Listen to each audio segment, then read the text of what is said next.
గుంటూరు జిల్లా తెనాలి పట్టణంలోని సుల్తానాబాద్లో పోలీసులు కార్డన్ సెర్చ్ నిర్వహించారు. వడ్డెర కాలనీ, సుగాలి కాలనీ తదితర ప్రాంతాల్లో ముమ్మరంగా తనిఖీలు చేశారు.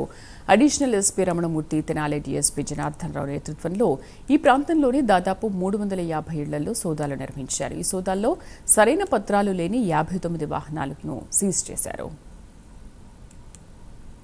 గుంటూరు జిల్లాలో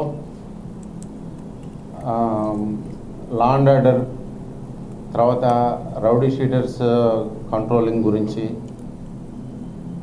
అలాగే ఏరియాలోకి ఎవరన్నా కొత్త వ్యక్తులు వచ్చి ఉంటున్నారన్న దాని మీద, ఇంకా ఏదైనా ఈ దొంగతనాలు, లేకపోతే ఈ రీసెంట్గా మనకి స్టార్ట్ అయిన గంజాయి లాంటి సేల్స్ కానీ, తాగేవాళ్ళు కానీ ఇంకెవరన్నా ఉన్నారా అన్న దాని మీద సడన్గా ఒక పర్టికులర్ ఏరియాలో సెర్చ్ ఆపరేషన్ కండక్ట్ చేయడాన్ని కార్డన్ అండ్ సెర్చ్ ప్రోగ్రామ్ కింద క్యాసోఫ్ అని అంటారు. అది ఆ ప్రోగ్రామ్ కింద మా జిల్లా ఎస్పీ గారు సతీష్ కుమార్ ఐపీఎస్ గారు